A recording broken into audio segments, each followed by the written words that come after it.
اعوذ باللہ من الشیطان الرجیم بسم اللہ الرحمن الرحیم۔ پیارے دوستو السلام علیکم ورحمۃ اللہ وبرکاتہ۔ آج ہم بات کریں گے ایک ایسی تختی کے بارے میں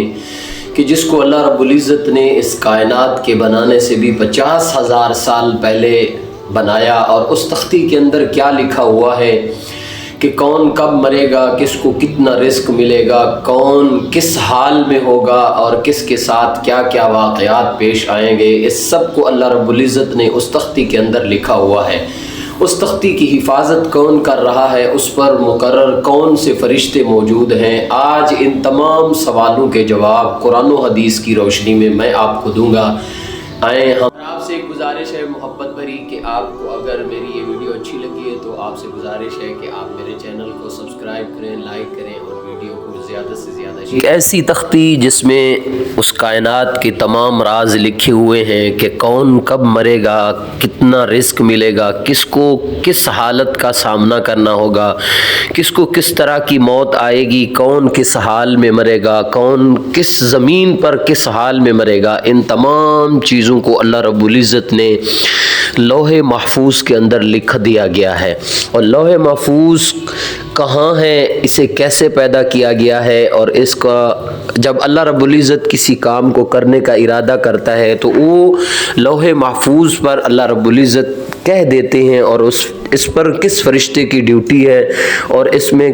کوئی تبدیلی بھی ہوتی ہے کہ نہیں ہوتی، ان تمام چیزوں کے بارے میں آج ہم آپ کو بتائیں گے۔ اور دوسری بات کہ ہر چیز پر جس طرح ایمان لانا ضروری ہے کہ فرشتوں پر ایمان لانا، انبیاء پر ایمان لانا، کتابوں پر ایمان لانا، تمام چیزوں پر ایمان لانا، اسی طرح لوح محفوظ پر بھی ایمان لانا ضروری ہے۔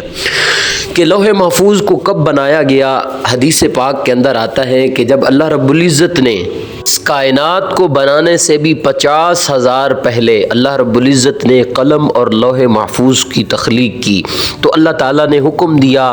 کہ قلم کو کہ قلم لکھ، تو قلم نے پوچھا کہ یا اللہ میں کیا لکھوں، اللہ رب العزت نے پھر کائنات کا سب سے اول سے لے کے آخر تک سب کا سب اس کے اندر لکھ دیا، اور سب کی تقدیر اس کے اندر لکھی ہوئی ہے، آج تک جو ہوا، جو ہوگا اور قیامت تک جو کچھ ہوگا وہ سب کا سب لوح محفوظ کے اندر لکھا ہوا ہے۔ اور لوح محفوظ کو قرآن مجید کے اندر بھی اللہ رب العزت نے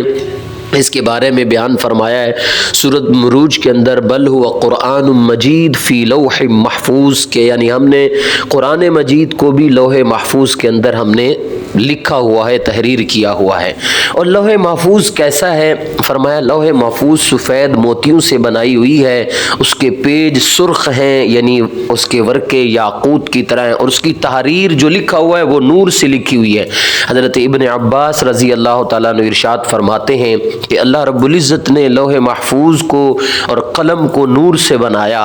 اور اللہ رب العزت نے اس کو جو لکھا اس کو بھی نور سے لکھا، اور اس کے پیج یاقوت کے سرخ موتیوں کی طرح ہیں، اور اللہ تعالیٰ ہر روز 360 دفعہ لوح محفوظ پر نظر فرماتا ہے، اور اللہ رب العزت نے اس کی لمبائی اور چوڑائی کتنی بنائی، فرمایا لمبائی لوح محفوظ کی زمین و آسمان کی طرح ہے، چوڑائی مشرق سے لے کے مغرب تک اس کی ہے، اور اللہ تعالیٰ نے اس کو اپنے عرش کے ساتھ لٹکایا ہوا ہے، اور ایک فرشتے کی گود کے اندر اللہ رب العزت نے رکھا ہوا ہے اور اس کی ڈیوٹی لگائی ہوئی ہے۔ اور بطور ٹائٹل اس پر لوح محفوظ پر جو بات لکھی ہوئی ہے وہ یہ ہے کہ اللہ کے علاوہ کوئی معبود نہیں، اور اللہ کے پیارے نبی محمد مصطفیٰ صلی اللہ علیہ وسلم کے نبی اور رسول ہیں، اور حضرت اللہ تعالیٰ کے سب سے مقرب فرشتے حضرت اسرافیل علیہ الصلوۃ والسلام کی ڈیوٹی لگائی ہوئی ہے، جو ان کے پاس کیا ہے موجود ہے۔ ابو سنان رضی اللہ تعالیٰ عنہ فرماتے ہیں کہ اللہ کے سب سے قریب لوح محفوظ ہے اور عرش کے ساتھ اس کو لٹکایا ہوا ہے۔ جب اللہ تعالیٰ کسی کام کے کرنے کا ارادہ فرماتے ہیں، جب اللہ تعالیٰ کسی کام کو کرنا چاہتے ہیں تو لوح محفوظ میں لکھ دیتے ہیں، اور یہ لوح محفوظ حضرت اسرافیل علیہ الصلوۃ والسلام کے ساتھ ٹکراتی ہے، اور وہ اس کے اندر دیکھتے ہیں اگر وہ کام جو اللہ تعالیٰ کرنا چاہتے ہیں اگر وہ آسمانوں والوں کے ذمے ہوتا ہے تو اس کو اللہ تعالیٰ حضرت حضرت اسرافیل میکائیل کو بتاتے ہیں اور وہ کرتے ہیں، اور اگر وہ کام زمین والوں کے متعلق ہوتا ہے تو حضرت جبرائیل علیہ السلام کے ذمے لگا دیا جاتا ہے اور وہ کام اس کو سر انجام دیتے ہیں۔ اور روز قیامت سب سے پہلے جس چیز کا حساب لیا جائے گا وہ لوح محفوظ ہوں گے۔ حدیث پاک میں آتا ہے قیامت کے دن سب سے پہلے لوح محفوظ کو حساب کے لیے بلایا جائے گا تو اس کے سارے جوڑ کانپ رہے ہوں گے، اور اللہ تعالیٰ فرمائیں گے آپ نے میرے ہر حکم پر عمل کیا تھا، میرے ہر حکم کو پہنچایا تھا۔ تو لوح محفوظ عرض کرے گی جی ہاں۔ اللہ رب العزت فرمائیں گے کون گواہ ہے اس بات پر؟ تو حضرت اسرافیل علیہ السلام گواہی دیں گے کہ یا اللہ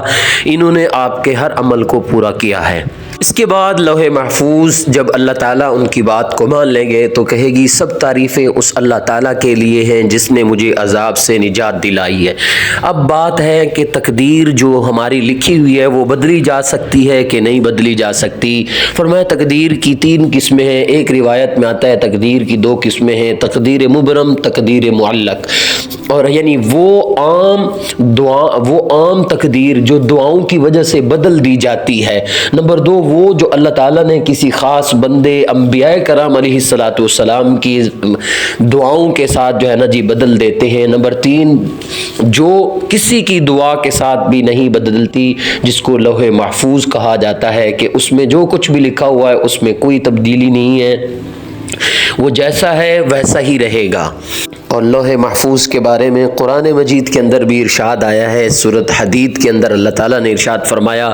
ما اصاب من مصیبت فی الارض ولا فی انفسکم الا فی کتاب من قبل ان نبرأها، کہ اللہ تعالیٰ نے فرمایا جو کچھ بھی کسی انسان کے اگر کسی زمین پر کوئی مصیبت آتی ہے اجتماعی طور پر یا کسی انسان تک جاتی ہے تو وہ اس کتاب کے اندر کیا کی ہم نے لکھی ہوئی ہے ان ذلک علی اللہ یسیر، اور یہ سب کچھ اللہ کے لیے کرنا آسان ہے۔ اور آگے فرمایا لکی لا تأسوا علی ما فاتکم ولا تفرحوا بما آتاکم واللہ لا يحب کل مختال فخور۔ فرمایا لکی لا تأسوا علی ما فاتکم، جو تم سے فوت ہو جائے، جو تمہیں نہ ملے اس پر تم افسوس نہ کرو، اور جو تمہیں اللہ دے